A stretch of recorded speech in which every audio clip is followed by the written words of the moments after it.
ആരാധ്യരായ സുഹൃത്തുക്കളെ, സുമനസ്സുകളെ, എൻ്റെ ജീവിതത്തിലൊന്നും 2-3 കാര്യങ്ങളെ ജീവിതത്തിലുള്ളൂ. ഒന്ന് മെഡിറ്റേഷൻ, 2 വായന, പിന്നെ സത്സംഗവും തീർത്ഥയാത്രയും. ഇതിൽ പെടാത്ത ഒരു കാര്യവുമായിട്ട് എനിക്ക് ഒരു ബന്ധം ഇല്ല എന്നുള്ളതാണ് സത്യം. അപ്പോൾ വ്യക്തി ജീവിതത്തിൽ തീർത്ഥയാത്ര, സത്സംഗം, ഗുരുക്കന്മാരായിട്ടുള്ള കണക്ഷൻ, ഇതുമായിട്ടുള്ള ബന്ധമാണ് ജീവിതം. ഇങ്ങനെ ഒതുക്കണമെന്ന് ചില ഗുരുക്കന്മാർ പറഞ്ഞെന്താണ്, ഇതിൽ പെടാത്തൊരു കാര്യം നമുക്ക് ജീവിതത്തിൽ വേണ്ട. അങ്ങനെ വളരെ ചെറുപ്പത്തിൽ തന്നെ ചില ഗുരുക്കന്മാർ ചില കാര്യങ്ങൾ പറയും. ജീവിതത്തെക്കുറിച്ച് ഒരു കാര്യത്തിലെങ്കിലും സ്പെഷ്യലൈസ് ചെയ്യാനും പറഞ്ഞപ്പോൾ എനിക്കിഷ്ടപ്പെട്ട വിഷയമാണ് ഭാരതം. ഇവിടുത്തെ വേദങ്ങൾ, ഉപനിഷത്തുകൾ, പുരാണങ്ങൾ, തന്ത്രശാസ്ത്രം, മന്ത്രവാദം, reiki, pranic healing, alpha mind power, ഈ വക കാര്യങ്ങളെക്കുറിച്ചുള്ള ഒരു റിസർച്ച് തന്നെയാണ് എൻ്റെ ജീവിതം. മുൻതലമുറയിൽപ്പെട്ടുള്ള എല്ലാ ഗുരുക്കന്മാരായിട്ടും നേരിട്ട് കണക്ഷനുണ്ട്. അതിൽ പലരും ഇന്ന് ജീവിച്ചിരിപ്പില്ല. അത് കഴിഞ്ഞ് ജീവിതം മുഴുവൻ തീർത്ഥയാത്രയ്ക്ക് വെച്ചാൽ ഇൻഫർമേറ്റീവായിട്ടുള്ള കാര്യങ്ങൾ അറിയാം. അപ്പം ഞാൻ വിഷയത്തിലേക്ക് വരുമ്പോൾ എൻ്റെ എല്ലാ പ്രഭാഷണങ്ങളും രചനകളും നിത്യജീവിതവുമായിട്ട് ബന്ധപ്പെടുത്തിയ, പാണ്ഡിത്യ പ്രകടനമൊന്നുമല്ല അവിടെ. നിത്യജീവിതത്തിൽ എന്താണ് അതിന് പ്രസക്തി, ഏത് കാര്യം പറഞ്ഞാലും. ഇന്ന് എത്രയോ ദൈവങ്ങൾ, എത്രയോ ഭജനകൾ, ദേവാലയങ്ങൾ, ഇതൊക്കെ ഉണ്ടായിട്ടും മനുഷ്യൻ്റെ പ്രശ്നങ്ങൾക്കൊരു അറുതി കിട്ടുന്നില്ല. 33 കോടി ദൈവമാണ്, അത്രയും ദേവാലയങ്ങൾ, എത്രയോ ഗ്രന്ഥങ്ങൾ, ബിരുദങ്ങൾ, പുരസ്കാരങ്ങൾ, എന്നിട്ടും ദുഃഖത്തിന് വല്ല അറുതി ഉണ്ടോ എന്ന് ചോദിച്ചാൽ ഇല്ല. ഇതിൻ്റെ ഒരു പ്രധാന കാരണം നമ്മൾ ആദ്യം ചിന്തിച്ചുകൊണ്ട് തുടങ്ങണം. ഒളിഞ്ഞിരിക്കുന്ന ഒരു കാര്യമുണ്ട്. അതറിയാത്തോടത്തോളം കാലം നമ്മൾ എത്ര പഠിച്ചിട്ടും വിദ്യ നേടിയിട്ടും കാര്യമില്ല. അതുകൊണ്ടാണ് ഭാരതത്തിലൊരു പ്രയോഗമുണ്ട്, ചിദംബര രഹസ്യം. അതെന്താ രഹസ്യം? രഹസ്യം എന്ന് പറഞ്ഞാൽ വേറൊരാൾക്ക് പറഞ്ഞു കൊടുക്കാത്തതെന്നല്ല കേട്ടോ. അതിൽ ഒളിഞ്ഞിരിക്കുന്നൊരു കാര്യമുണ്ട്. ശ്രീകൃഷ്ണ രഹസ്യമാണ്. കൃഷ്ണന്റെ ഓരോ ചലനവും അതിൻ്റെ പിന്നിൽ ഒളിഞ്ഞിരിക്കുന്നൊരു കാര്യമുണ്ട്. കൃഷ്ണൻ കൈ എങ്ങനെ വെച്ചു, കൈ ഉയർത്തിയോ താഴ്ത്തിയോ, അതിന് വരെ വലിയ അർത്ഥതലങ്ങളാണ്. എന്താ ഇതൊക്കെ രഹസ്യമാക്കിയത്? ഭാരതം എന്നും പറഞ്ഞിട്ട് ഈ കോടിക്കണക്കിന് ജനങ്ങളുടെ മുഖം കാണിക്കാൻ പറ്റുമോ? അപ്പോൾ ഒരു ത്രിവർണ്ണ പതാകയെ പറ്റുള്ളൂ. ആ ത്രിവർണ്ണ പതാക കണ്ടാൽ ബാക്കിയുള്ളത് ഊഹിച്ചോളണം.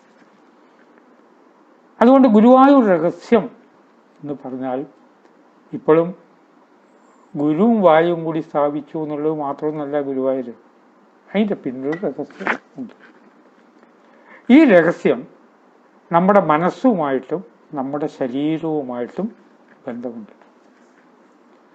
ആ ബന്ധം കൃത്യമായിട്ട് മനസ്സിലാക്കാൻ കഴിയാത്തവരാണെങ്കിൽ നമ്മൾ എന്ത് ചെയ്യിച്ചാൽ അറിയാതെ നമ്മൾ ഓരോന്ന് പറയും. അപ്പം നമുക്ക് അതുകൊണ്ട് ഒരു പ്രയോജനം ഉണ്ടാവില്ല. ഒരു മോട്ടോർ ബൈക്ക് അവിടെ ഇരിക്കുന്നുണ്ട്, അത് ഓടിക്കാൻ കൃത്യമായിട്ട് അറിയുന്നവർക്ക് ലക്ഷ്യസ്ഥാനത്തെത്താം. അതറിയില്ല. അപ്പം നമ്മൾ എവിടെയെങ്കിലും കയറി പിടിക്കും, യാതൊരു കാര്യം അതുകൊണ്ട് പ്രയോജനമില്ല. നമ്മുടെ ദേവതാ സങ്കല്പങ്ങൾ, നമ്മുടെ മനസ്സ്, ശരീരം, രോഗം ചേർത്ത് ചിന്തിക്കുമ്പോഴേ പ്രയോജനം ഉണ്ടാകുകയുള്ളൂ. ശരീരവും മനസ്സും ബുദ്ധിയും കൂടി ചേർന്നതാണ് നമ്മുടെ വ്യക്തിത്വം. വ്യക്തിത്വം എന്ന് പറഞ്ഞാൽ തന്നെ വ്യക്തമാക്കുന്നതെന്നാണ്. ശരീരത്തിനെ മാത്രം ചികിത്സിക്കാൻ പറ്റുമോ? മനസ്സിനെ മാത്രം ചികിത്സിക്കാൻ പറ്റുമോ? ശരീരം അതിൻ്റെ ഒരു ഘടകമല്ലേ. ശരീരവും മനസ്സും ബുദ്ധിയും കൂടി ചേർന്നല്ലേ ഒരു വ്യക്തി. അങ്ങനെ വരുമ്പോൾ അടിസ്ഥാനപരമായിട്ടുള്ളൊരു കാര്യം ആദ്യം അറിയണം.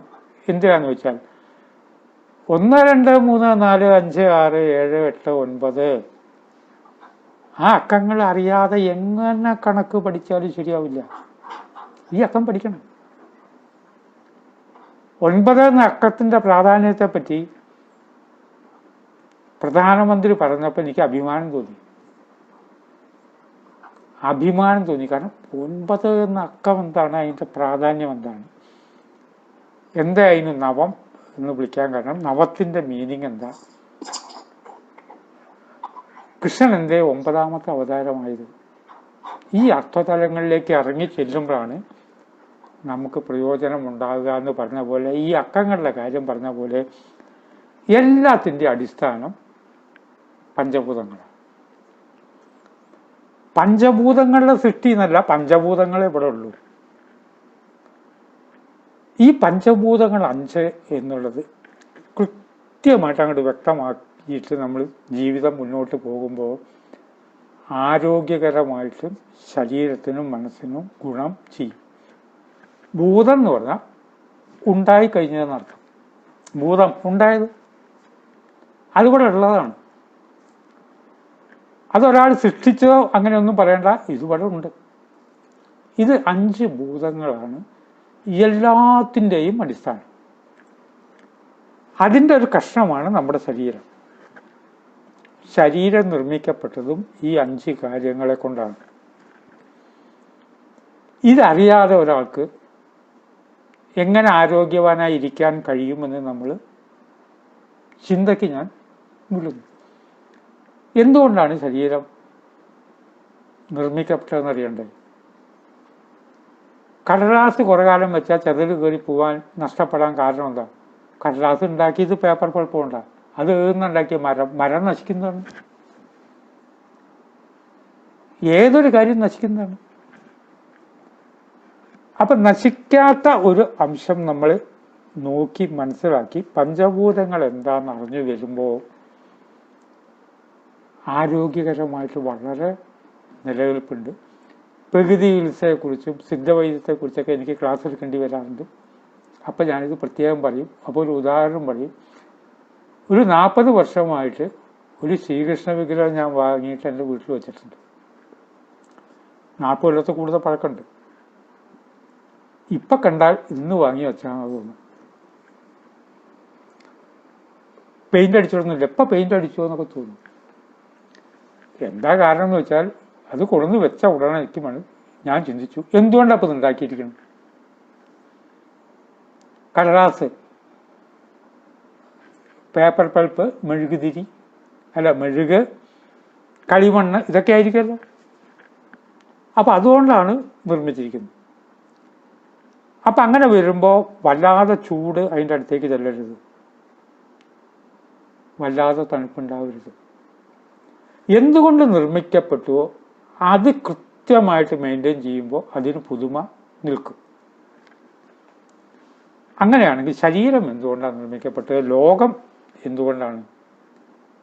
5 ഘടകങ്ങളാണ്. ഈ 5 ഘടകങ്ങളെ ബേസ് ചെയ്തിട്ടാണ് നമ്മുടെ മുഴുവൻ ദേവതാസങ്കല്പവും മുഴുവൻ ക്ഷേത്രങ്ങളും ആയുർവേദം മാതിരിയുള്ള നമ്മളുടെ ഗ്രന്ഥങ്ങളൊക്കെ എഴുതപ്പെട്ടതിൻ്റെ അടിസ്ഥാനം ഈ 5 ഘടകമാണ്. സ്വന്തം ശരീരം ഉണ്ടാക്കിയത് എന്തുകൊണ്ടാണ്? ഈ 5 കാര്യങ്ങളെ കൊണ്ട്. ഈ ലോകത്ത് നമ്മൾ കാണുന്നതോ ഈ 5 കാര്യം, അതും നമ്മളൊരു കണക്ഷനുണ്ട്. അത് മനസ്സിലാക്കുമ്പോൾ തന്നെ പീസ് ഓഫ് മൈൻഡ് നമ്മളിലേക്ക് വന്നു. ആകാശം, വായു, അഗ്നി, ജലം, ഭൂമി, ഇതാണ് പഞ്ചഭൂതങ്ങൾ. ഈ 5 ഘടകങ്ങളെ കൊണ്ടാണ് ലോകം സൃഷ്ടിയും നമ്മുടെ ശരീരം സൃഷ്ടിയും. നാം നിർമ്മിക്കപ്പെട്ട ഏതിലും ഈ 5 ഘടകമാണ്. ഇതല്ല ഇവിടെ ഇല്ല. ഒരു കടുകുമണി എടുത്താൽ അതിലും ഉണ്ട്. എല്ലാത്തിലും ഈ 5 ഘടകമാണ് ഉള്ളത്. ഈ ബ്രഹ്മാണ്ടത്തിൽ എത്രയോ നക്ഷത്രങ്ങൾ ഉൾപ്പെടെ എത്രയോ ഗ്രഹങ്ങളുണ്ട്. എങ്ങനെയാണ് നിൽക്കുന്നത്? എവിടെയാണ് നിൽക്കുന്നത്? അത് നിൽക്കുന്നത് എങ്ങനെ? താങ്ങുണ്ടോ? സങ്കല്പിക്കാൻ നമ്മൾ ഭൂമി അച്ചുതണ്ടിൽ കറങ്ങുന്നു എന്നൊക്കെ പറഞ്ഞാൽ പോലെ ഒരു അച്ചുതണ്ടുണ്ടോ? അത് നിൽക്കുന്നത് ആകാശത്താണ് നിൽക്കുന്നത്. ആകാശം ആണ് ആദ്യത്തെ സൃഷ്ടി. എല്ലാം ആകാശത്തിലാണ്. പ്രൈവറ്റ് ബസ്സിൽ കയറണ്ടെന്ന് ക്ലീനർ പറയാൻ കാരണം നമുക്ക് അത്ര ആകാശം അതിനകത്തുണ്ടാവണം, നമ്മുടെ സ്പേസ് ശരീരത്തിന്. എന്തോ സൃഷ്ടിക്കണമെങ്കിലും ആദ്യം ആകാശം ഉണ്ടാവണം. പുതിയ വീട് വെക്കണമെങ്കിൽ അവിടെ ആകാശം ആദ്യമുള്ളതുകൊണ്ട് നമ്മൾ അറിയുന്നില്ല, ഭൂമിയെ വിലക്കി പോകുന്നുള്ളൂ. അപ്പൊ ഭൂമി നിൽക്കണമെങ്കിൽ ആകാശം വേണം, വീട് നിൽക്കണമെങ്കിൽ ആകാശം വേണം. എത്ര വലിയ വീടാണെങ്കിലും അതിനകത്തെ സ്പേസ് ആകാശമാണ് നമ്മൾ ഉപയോഗിക്കുന്നത്. വീട് എത്ര വലുതായിട്ടുള്ള കാര്യം, അതിനകത്ത് ആകാശമാണ് ഉപയോഗിക്കുന്നത്. മരിച്ച് കട്ടിലൊഴിയാന്ന് നമ്മൾ പറഞ്ഞു കേട്ടിട്ടില്ലേ? അപ്പൊ എല്ലാ സൃഷ്ടിയുടെയും തുടക്കത്തിൽ ആദ്യം വേണ്ടത് ആകാശമാണ്. നമ്മുടെ അകത്തൊരു ആകാശമുണ്ട്. ആദ്യം നമ്മൾ ഭാവന ചെയ്തു, ആകാശത്ത് ഇന്ന പോലെ ഒരു കെട്ടിടം വെക്കാം. അപ്പൊ എവിടെ അത് വന്നത്? ആദ്യം ആകാശത്താണ് നമ്മൾ പണിത്. ഈ ആകാശത്തിൽ നിന്നാണ് വായു ഉണ്ടായി. ആകാശവും വായു ഒന്നാണ്, നമുക്ക് വ്യവഹാരങ്ങൾ തോന്നുന്നുള്ളൂ. വായുവിൽ നിന്ന് അഗ്നി ഉണ്ടായി. വായുവിൻ്റെ പുത്രനാണ് അഗ്നി എന്ന് കഥാരൂപം. ഈ പുത്രനാണ് ഭർത്താവാണ് എന്നൊക്കെ പറയുന്നത് എന്താ വെച്ചാൽ നമ്മുടെ മുഴുവൻ അനാട്ടമിയും കഥാരൂപത്തിൽ പറയുകയാണ്. ആ രഹസ്യം ഒന്ന് റിവീൽ ചെയ്യാതെ നമ്മൾ എവിടെ പോയിട്ടും ദേവാലയത്തിൽ പോയിട്ടും മരുന്ന് കഴിച്ചിട്ടും കാര്യമില്ല. ആ ദേവിയുടെ സഹോദരിയാണൊക്കെ പറയുമ്പോൾ എന്താണ് അതിൻ്റെ മീനിങ് നമ്മൾ മനസ്സിലാക്കണം. വലിയ ഗഹനമായ തത്വങ്ങൾ ഇങ്ങനെ അല്ലാതെ പറയാൻ കഴിയില്ല. വ്യാഖ്യാനിച്ചെടുക്കേണ്ട 10,000-കണക്കിൽ വ്യാഖ്യാനങ്ങളിലെ കാര്യങ്ങൾ ഇങ്ങനെ അല്ലാതെ പറയാൻ നിവൃത്തിയില്ല. അതുകൊണ്ടാണ് കൃഷ്ണൻ ഇങ്ങനത്തെ ലീലകൾ അറിയേണ്ടി വന്നത്. 50,000 പേജൊക്കെ കൃഷ്ണൻ പറയാൻ പറ്റുമോ? കൃഷ്ണൻ മണ്ണ് തിന്നു, ഭൂമിദേവി കൊടുത്തതാണ്. ആരാ ഈ വന്നിരിക്കണമെന്ന് പറഞ്ഞിട്ട് കുറച്ച് ഫലമൂലങ്ങൾ കൊടുത്തപ്പോൾ കൃഷ്ണൻ പറഞ്ഞു, അമ്മയാതൊന്നും വേണ്ട, ആക്ക മനുഷ്യന്മാർക്കും കുരങ്ങന്മാർക്കും തിന്നാനുള്ളതാണ്. മോൻ എന്താ വേണ്ടത്? സൽക്കരിക്കാൻ പറ്റും, കുറച്ച് മണ്ണ് തന്നോളൂ. മണ്ണ് തന്നു. അത് മണ്ണ് തന്നു. അമ്മയ്ക്ക് വിവരം കിട്ടി. അമ്മ ചോദിച്ചു, നീ മണ്ണ് തന്നോന്ന്? ഇല്ല എന്ന് പറഞ്ഞു. കറക്റ്റാ പറഞ്ഞതേ. നമ്മുടെ കുട്ടികളെ പറഞ്ഞാൽ അപ്പം അടി കൊടുക്കണം. വായ തുറക്കാൻ പറഞ്ഞു. വായ തുറന്നപ്പോൾ ബ്രഹ്മാണ്ടം മുഴുവൻ കണ്ടു എന്നല്ലാതെ എങ്ങനെ പറയുക? അമ്മ വേറെ, മണ്ണ് വേറെ, ഞാൻ വേറെ എന്നില്ല എന്ന് പറയുന്ന അദ്വൈത ഫിലോസഫി 50,000 പേജിലും അതിൻ്റെ അപ്പുറം ഒതുങ്ങാത്ത കാര്യം. വായ തുറന്നപ്പോൾ ബ്രഹ്മാണ്ടം മുഴുവൻ കണ്ടു എന്നല്ലാതെ എങ്ങനെ പറയുക? അപ്പൊ വായ തുറന്നപ്പോൾ ബ്രഹ്മാണ്ടം കണ്ടു എന്നുള്ളതല്ല, അടിസ്ഥാനപരമായിട്ടുള്ളൊരു തത്വമാണ്. അതുകൊണ്ടാണ് അതിന് കൃഷ്ണലീല എന്ന് പറഞ്ഞത്. അങ്ങനെ അഗ്നിയിൽ നിന്ന് വെള്ളം ഉണ്ടായി, വെള്ളത്തിൽ നിന്ന് ഭൂമി ഉണ്ടായി. ഇത് 5ഉം കൂടിയിട്ടുള്ളൊരു കളിയാണ് നമ്മുടെ ശരീരം. ഈ പുറമെ കാണുന്നത് എല്ലാം ഈ പഞ്ചഭൂതങ്ങളുടെ കളിയാണ്. എന്നാലോ ആത്യന്തികമായിട്ട് ഇതിനൊരു പ്രോബ്ലം. ഭൂമി നമ്മൾ പറഞ്ഞു, ശരിക്കും ഭൂമി എന്നുള്ളതൊന്നുമില്ല. വെള്ളത്തിൽ പൊന്തിക്കിടക്കുന്ന വെള്ളത്തിൻ്റെ കഷ്ണങ്ങളാണ് ഈ കാണുന്നതൊക്കെ. ഇതൊക്കെ വെള്ളമാണ്. കരിങ്കല്ല് എന്ന് പറഞ്ഞിട്ടുണ്ടെങ്കിൽ അത് വെള്ളമാണ്. അതിൻ്റെ മുകളിൽ ചെടി വളരുള്ളൂ. നമ്മൾ ഖരവസ്തുക്കൾ എന്ന് പറയുന്നത് മുഴുവൻ ജലത്തിൻ്റെ ഒരു അംശമാണ്. അത് വെള്ളത്തിൽ ലയിക്കാൻ 1 സെക്കൻഡ് പോലും ആവശ്യമില്ല. എന്തിനാ 1 സെക്കൻഡ്? എന്തിനാ വെള്ളത്തിൽ ലയിക്കാൻ? വെള്ളമേ ഉള്ളൂ. ആ വെള്ളത്തിൽ പൊന്തി വയ്ക്കുന്ന വെള്ളത്തിൻ്റെ കുറേ ഭാഗങ്ങളെ നമ്മൾ വെറുതെ ഭൂമി എന്നൊക്കെ പറയാം. 1.5 കൊല്ലം ഐസ് ഒരേമാതിരി കിടന്നാൽ അത് മാർബിളായി. മാർബിൾ കാലിൽ വീണാൽ ഐസ് വീണ പോലെയാണ്, കാല് മുറിക്കേണ്ടി വരും. മാർബിൾ ഇട്ട വീടാണെന്ന് വെച്ചാൽ വാദം തീർച്ചയാണ്. കാരണം ഹിമാലയത്തിൽ ആരെങ്കിലും താമസിക്കുമോ? ഐസിൻ്റെ മുകളിൽ കൂടെ അല്ലേ നമ്മുടെ കുട്ടികൾ നടക്കണേ. എത്ര കാലം നടക്കും? ചിലവർ ചെരുപ്പിടും. അങ്ങനെ വരുമ്പോൾ ഭൂമി എന്ന് പറഞ്ഞൊന്നുമില്ല, വെള്ളമേ ഉള്ളൂ. വെള്ളം എന്ന് കൊണ്ടൊന്നുണ്ടോ? 2 ഹൈഡ്രജനും 1 ഓക്സിജനും കൂടിയാണ്. ഹൈഡ്രജൻ കത്തും, ഓക്സിജൻ പ്രോത്സാഹിപ്പിക്കുകയും ചെയ്യും. അപ്പോൾ വെള്ളം കത്തി അഗ്നിയായിട്ട് മാറുക. അഗ്നി കത്തിയ ചാരമാണ് ഈ വെള്ളം. അഗ്നി മാത്രമേ സത്യമുള്ളൂ. വെള്ളം എന്നുള്ളത് വെള്ളം തന്നെ കത്തും. സമുദ്രം കത്തി എന്നൊക്കെ നമ്മൾ കേൾക്കാറില്ലേ? എത്രയോ സ്ഥലത്ത് സമുദ്രം കത്തി, സമുദ്രത്തിന് തീ പിടിക്കാറുണ്ട്. പ്രകർഷേണയുള്ള ലയം എവിടുന്ന് പുറപ്പെട്ടുവോ അവിടേക്കുള്ള പോക്കാവാണ് പ്രളയം. അപ്പൊ അഗ്നി സത്യമാണോ? വായുവിൽ നിന്നുണ്ടായതാണ്. വായുവിന്റെ പുത്രനാണ്. അഗ്നി ഏത് സമയത്തും വായുവിൽ ലയിക്കും.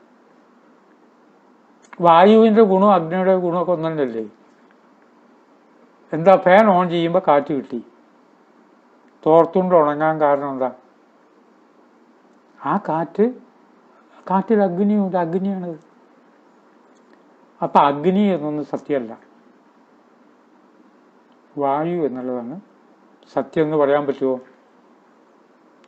വായു പ്രകർഷേണ എവിടുന്ന് വന്നു അവിടെ ലയിക്കുക എന്ന് പറഞ്ഞാൽ അത് ആകാശത്തിൽ ലയിക്കും.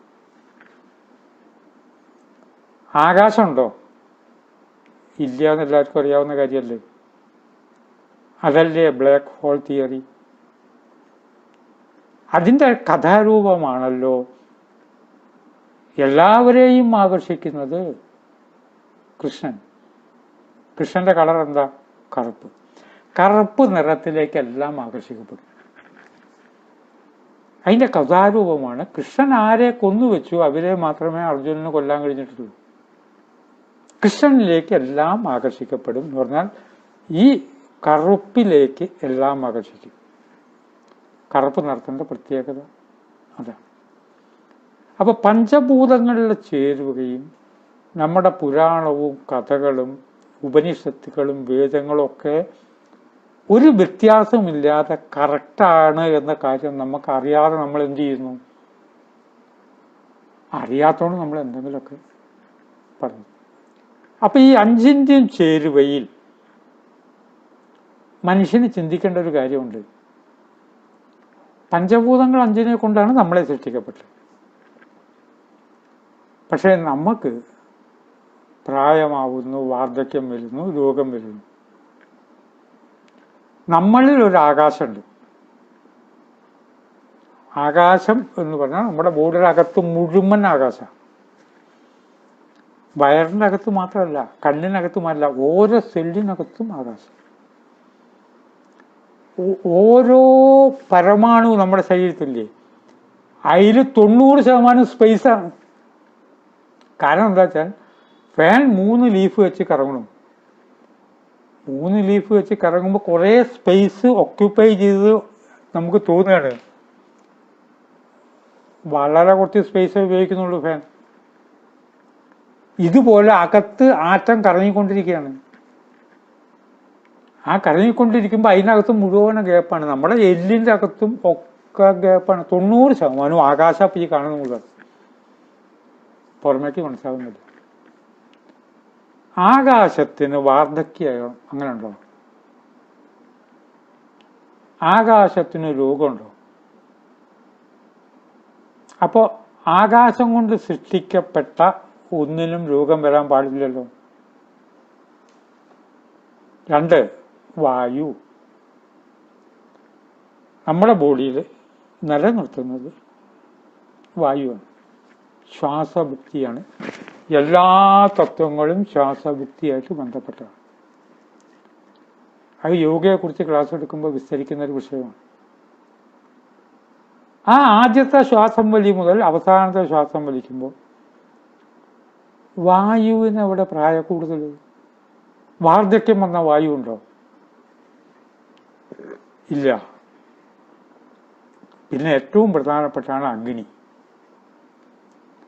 മരിക്കുമ്പോൾ മാത്രമാണ് ഈ ടെമ്പറേച്ചർ നമ്മുടെ ശരീരത്തിൽ നിന്ന് പോകുന്നത്. എവിടെയും പോകണില്ല, മറ്റ് ടെമ്പറേച്ചറുമായിട്ട് ചേരും. ഈ അഗ്നിയാണ് നിലനിർത്തുന്നത്. രോഗം വരുന്നതും മാറ്റുന്നതും ക്രിയേറ്റിവിറ്റിയും ഒക്കെ അഗ്നിയാണ്. ഈ അഗ്നിക്ക് വാർദ്ധക്യമുണ്ടോ? പിന്നെ ജലത്തിനുമില്ല. ഭൂമി തത്വം, കാൽപ്പയ്ക്കും മണ്ടയ്ക്കൊക്കെ കഴിച്ചിട്ടുള്ള ഈ ശരീരം, ആ ശരീരത്തിന് എങ്ങനെ രോഗവും വാർദ്ധക്യവും ഉണ്ടാകുന്നു? ഭൂമി തത്വത്തിന് മാറ്റമില്ലല്ലോ. ഭൂമിക്ക് വയസ്സായി നമ്മൾ പറയാറുണ്ടോ? ഇല്ല. അങ്ങനെ വരുമ്പോൾ എവിടെയോ ഒരു തകരാറ് പറ്റിയിട്ടുണ്ട്. ആ തകരാറിന് ആയുർവേദം ഇതിനെ വാദം പിത്തം കഫം എന്നുള്ളതിൽ ഒതുക്കി.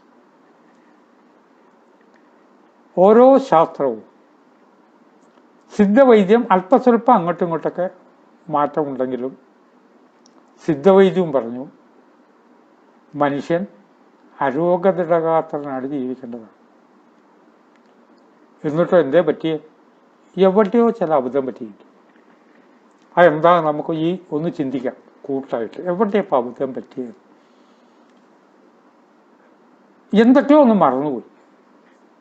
അതാണല്ലോ അർത്ഥം. നമ്മുടെ ജീവിതത്തിൽ പിറകോട്ട് തിരിഞ്ഞു നോക്കുന്നു.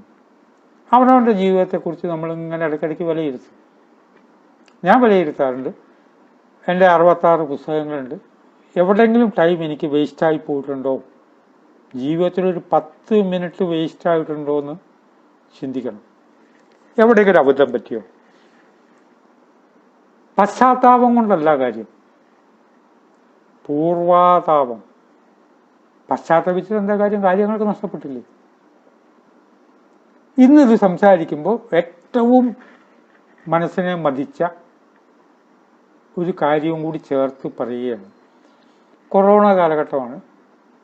വല്ലാത്തൊരു മൂഡ് ഔട്ടുണ്ട്. എന്താ വെച്ചാൽ എത്ര നേരം നമ്മൾ വായിക്കും? ആളുകളായിട്ട് കമ്മ്യൂണിക്കേഷൻ വേണ്ടേ? അതല്ലേ ജീവിതം. അപ്പോൾ എൻ്റെ വളരെ പഴയ ഒരു സുഹൃത്ത്, അദ്ദേഹത്തെ രാവിലെ ഓർമ്മ. ഞങ്ങൾ തമ്മിലുള്ള അനവധി കാര്യങ്ങളുണ്ട്, കുറേ ഫലിതങ്ങളുണ്ട്. എന്നെപ്പറ്റി അദ്ദേഹം ഉണ്ടാക്കി പറയുന്ന കുറേ കഥകളുണ്ട്, അദ്ദേഹത്തെ പറ്റി ഞാൻ ഉണ്ടാക്കി പറയുന്ന കഥകളും ഉണ്ട്. വളരെ പ്രശസ്ത വ്യക്തിയാണ്. അദ്ദേഹത്തിൻ്റെ ജീവിതത്തിന് എന്നെയും എൻ്റെ ജീവിതത്തിന് അദ്ദേഹത്തെ ഒഴിവാക്കാൻ പറ്റില്ല. അപ്പം ഞാൻ എന്തൊക്കെ ഫലിതം പറയണം എന്ന് വിചാരിച്ച് രാവിലെ മൂലക്കെ ഞാൻ ഒരുക്കി. കുറച്ചു നേരം പറയാമെന്നാണ് സംസാരിച്ചു. 1 മണിക്കൂറെങ്കിലും ഒന്ന് സംസാരിച്ച് രസിക്കണം എന്ന് വിചാരിച്ച് അദ്ദേഹത്തെ വിളിച്ച് ഞാൻ സംസാരം തുടങ്ങി. അദ്ദേഹം പറഞ്ഞു, പിന്നെ എനിക്കിപ്പോൾ കാത് കേൾക്കില്ല. PR നാഥൻ എന്തെങ്കിലും പറയാണ്ടെങ്കിൽ എഴുതി അറിയിക്കാൻ പറഞ്ഞു. എഴുതി അറിയിക്കൽ നടക്കുമോ? ഈ ബലം കിട്ടുമോ? എഴുതി അറിയിച്ചാൽ സംസാരിക്കുന്ന ബലം കിട്ടുമോ? ഏറ്റവും വലിയ ശിക്ഷ, ശ്രദ്ധിക്കണം, അന്ധതയല്ല, ബധിരതയാണ് ദൈവത്തിൻ്റെ. അത് നമുക്ക് വരുത്തി വെക്കാനുള്ള കാരണം എന്താ വെച്ചാൽ നമ്മളെ തന്നെ ദിനചര്യയിൽ വന്ന ചില മാറ്റങ്ങളാണ്. ഇപ്പോഴത്തെ ഏത് ആധുനിക ഉപകരണങ്ങളെ കൊണ്ട് നമുക്ക് ഗുണമുണ്ടാവില്ല എന്ന് ഞാൻ പറയുന്നില്ല. ഈ ഫോൺ ചെറിയ കുട്ടികൾ വരെ ഉപയോഗിച്ചാൽ അവരുടെ ഭാവി എന്താവും? യൂട്യൂബിൽ ഇപ്പോൾ 500 ചില്ലാനം പ്രസംഗമുണ്ട്. അത് കേൾക്കുന്നവരൊക്കെ എന്നെ വിളിക്കുമ്പോൾ ഞാൻ അവരെയൊക്കെ അങ്ങോട്ട് സംസാരിച്ചാൽ എനിക്ക് ജീവിതമുണ്ടോ? ഈ ഫോൺ ചെവിയിൽ നിന്ന് എടുക്കാൻ പറ്റുമോ? പെർമനന്റ് വരിക, സന്തോഷം സന്തോഷം സന്തോഷം.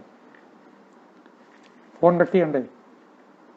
ആവശ്യത്തിന് പകരം ഇത് കാതിൽ വെച്ച് നടക്കുമ്പോൾ എന്ത് സംഭവിക്കും? ഈ ഒരു അറിവ് നമുക്കുണ്ടാകണ്ടേ? ആകാശതത്വം കാതുമായിട്ട് ബന്ധിപ്പിച്ചിരിക്കുന്നു. ഇനി 5 അവയവങ്ങൾ, 5 കർമ്മേന്ദ്രിയം, 5 ജ്ഞാനേന്ദ്രിയം. ഈ കർമ്മേന്ദ്രിയത്തെയും ജ്ഞാനേന്ദ്രിയത്തെയും ഇതിലെ ഓരോ ഭൂതങ്ങളുമായിട്ട് ബന്ധിപ്പിച്ചിട്ടുണ്ട്. അത് ഏതാണെന്നുള്ള അറിവ് നമുക്കുണ്ടാകണം. ഇത് 5ഉം 5ഉം 10 ഈ 5ഉം 5ഉം 10 അന്തർമുഖമാക്കിയാൽ എന്ത് സംഭവിക്കും? അന്തർമുഖമാക്കണം. എവിടെയെങ്കിലും ഒരു ശബ്ദം കേട്ടാൽ അവിടെ തിരിച്ചറിയാൻ പറ്റും. അതുകൊണ്ടാണ് ദശരഥന് ശബ്ദവേദി എന്നൊരു പേര് കൂടി വരാൻ കാരണം. അതിനെ മിസ്യൂസ് ചെയ്ത കഥയാണ് രാമായണം. ഇത്രയും വലിയൊരു സിദ്ധി ഉണ്ടായിട്ട് മൃഗങ്ങളെ വേട്ടയാടാനൊക്കെ ഉപയോഗിച്ച് ശാപം കിട്ടി. ശാപത്തിന്റെ 50% ശാപമുള്ളൂ, 50% മഹാത്മാക്കളുടെ ശാപം അനുഗ്രഹമായിട്ടാണ് വരിക. സന്താന ദുഃഖം കൊണ്ട് മരിക്കട്ടെ എന്ന് പറഞ്ഞു. അതുകൊണ്ട് സന്താനം ഉണ്ടായി. ആ ശാപം കൊണ്ടാണ് സന്താനം ഉണ്ടായത്. ദുഃഖം ഉണ്ടായി എന്നുള്ളത് വേറെ കാര്യം. അപ്പൊ ആകാശതത്വമാണ് സൗണ്ട്. ആകാശം എന്തുകൊണ്ട് നിർമ്മിക്കപ്പെട്ടിരിക്കുന്നു എന്ന് ചോദിച്ചാൽ ശബ്ദം കൊണ്ടാണ് നിർമ്മിക്കപ്പെട്ടത്. അതാണ് ശബ്ദബ്രഹ്മം എന്ന് പറയുന്നത്. നാം പറയുന്ന എല്ലാ വാക്കുകളും ഈ ശബ്ദത്തിലുണ്ട്, സകല വാക്ക്. അതുമാത്രമല്ല, പരാശക്തിയുടെ കമ്പ്യൂട്ടറിന്റെ പ്രാധാന്യം എന്താ വെച്ചാൽ പറയുന്നൊരു വാക്ക് അന്തരീക്ഷം പിടിച്ചെടുക്കും. അത് ക്രമേണ അത് ഭൂമിയിലേക്ക് വരും, മഴയായിട്ട് പെയ്യും, വെള്ളമൊഴുകും, കായ്കനികളുണ്ടാവും. ആ ഭക്ഷ്യവസ്തുക്കൾ നമുക്ക് ഭക്ഷിക്കേണ്ടി വരും. ഇതിൻ്റെ റിയാക്ഷനായിട്ട് ജന്മജന്മാന്തരം കഴിഞ്ഞിട്ട് ഈ വ്യക്തിക്ക് അസുഖങ്ങൾ ഉണ്ടാകും. ജന്മജന്മാന്തരമായിട്ട് അസുഖങ്ങൾ ഉണ്ടാകും. അബദ്ധം പറ്റുന്ന എവിടെയാന്ന് ചോദിച്ചാൽ പ്രകൃതിയുടെ സ്വഭാവത്തിന് എല്ലാ ശരീരപ്രകൃതം ഒരേപോലെയല്ല. പൊരിച്ച മീൻ അതിൻ്റെ മുകളിൽ ചെറുനാരങ്ങ പിഴിഞ്ഞ് കഴിച്ചാൽ 100 പേര് കഴിച്ചാൽ 99 ആൾക്കും കുഴപ്പമൊന്നും നമ്മളപ്പോൾ കാണുന്നില്ല. വാതവും പിത്തവും കഫവും കൂടി കോപിക്കും. കുഷ്ഠരോഗം തീർച്ച. എപ്പോ എന്നുള്ളത് നോക്കണ്ട. ഈ ജമ്മാവാ അടുത്ത ജമ്മാവാ, അതിന് മാറ്റമില്ല. വിരുദ്ധമായ ആഹാരങ്ങൾ കഴിക്കുക. അപ്പൊ ഈ പഞ്ചഭൂതങ്ങൾ 5ന്റെയും ചേരുവ നമ്മൾ തെറ്റിച്ചു. സ്പേസ്, ആകാശത്തെ എങ്ങനെ കൈകാര്യം ചെയ്യണം? നമ്മുടെ ബോർഡിനകത്ത് ആകാശമുണ്ട്. ഈ ആകാശത്തിനോട് നമുക്ക് റെസ്പെക്റ്റ് ഉണ്ടാകണം. ആകാശം എന്ന് പറഞ്ഞാൽ സ്കൈ എന്നുള്ള അർത്ഥത്തിൽ മാത്രമല്ല. എൻ്റേത് എന്ന് കരുതുന്നത് മുഴുവൻ എൻ്റെ മനസ്സിലാണ് കിടക്കുന്നത്. ന്യൂയോർക്കിൽ എനിക്കൊരു ഫ്ലാറ്റ് ഉണ്ടെന്ന് വിചാരിക്കുക. എവിടെ ഫ്ലാറ്റ് കിടക്കുന്നത്? ന്യൂയോർക്കിലല്ല, എൻ്റെ മനസ്സിലാണ്. അത് കേടുന്നു എന്ന് കേൾക്കുമ്പോൾ എൻ്റെ മുതൽ എന്നാണ് പറയുക. നമ്മൾ ബിലോങ്ങിങ്സ് എന്നൊക്കെ പറയുന്നത് നാട്ടുകാർക്ക് ഇപ്പോൾ ബിലോങ്ങിങ്സ് അല്ല. ഒരു പെര കത്തി എന്ന് പറഞ്ഞാൽ വല്ലവരുടെയാ. പെരയുടെ ഉടമസ്ഥന്റെ മനസ്സാണ് കത്തണത്. അപ്പൊ അതിനകത്തും പഞ്ചഭൂതങ്ങളുണ്ട്. എൻ്റെ മനസ്സിനകത്താണ് ആ വീട് കിടക്കുന്നത്. ആ പഞ്ചഭൂതങ്ങളെ ഞാൻ പൂട്ടിയിട്ടു. പഞ്ചഭൂതങ്ങളാകട്ടെ 5ഉം സ്വാതന്ത്ര്യം ആഗ്രഹിക്കുക. സ്പേസ്, പുറത്തേക്ക് പോകാൻ നിവർത്തിയില്ലാതെ വാതിൽ അടച്ചിട്ടു. എവിടെ സ്പേസ് അടച്ചിട്ടുണ്ടോ അവിടെ ആകാശം പുറത്തേക്ക് പോകാനായിട്ട് ആഗ്രഹിച്ചുകൊണ്ടിരിക്കുക. കലത്തിനകത്ത് ആകാശമുണ്ട്, ഘടാകാശം. അത് മഹാകാശത്തിൽ ലയിക്കണം. ആള് മരിക്കുമ്പോൾ കുട ഉടച്ചു. ഈ കുട ഉടച്ചുകൊണ്ട് ഈ മരിച്ച ആൾക്കൊരു ഗുണമില്ല. നമുക്ക് മനസ്സിലാക്കാനാണ് ഈ കുട ഉടച്ചേ. നല്ലൊരു കുടം കൊണ്ടു ഉടച്ചു. അതിനകത്ത് ആകാശം മഹാകാശത്തിൽ ലയിച്ചില്ലേ. മുറി തുറന്നിട്ടുണ്ടേ. മഹാകാശത്തിലേക്ക് ആകാശം പോട്ടെ. നമ്മൾ എന്ത് ചെയ്യുന്നു? ആകാശത്തെ പൂട്ടിയിട്ടു. വ്യാപ്തി നേടാൻ ആകാശം ആഗ്രഹിക്കുന്നു. മഹാന്മാരായ വ്യക്തികൾ മരിച്ചാൽ മരിച്ചു എന്നല്ല പറയാ, അദ്ദേഹം വ്യാപ്തി നേടി. അതാ സംഭവിക്കുന്നത്. അതുകൊണ്ടാണ് ഡെഡ് ബോഡിയെ നമ്മൾ ബഹുമാനിക്കുന്നത്. ഡെഡ് ബോഡി ഇപ്പം എന്തായി? വ്യാപ്തി നേടി. സ്പേസ് എന്ന് പറഞ്ഞൊന്നുമില്ല. ഇനിയോ അതിനകത്തെ വായുവിനെ തടഞ്ഞിട്ടാൽ അതിൻ്റെ ഉടമസ്ഥന് വരുന്ന രോഗങ്ങളുണ്ട്, സംശയിക്കണ്ട. ആ രോഗം പ്രകടമായിട്ട് നമ്മൾ കാണാൻ കഴിയും.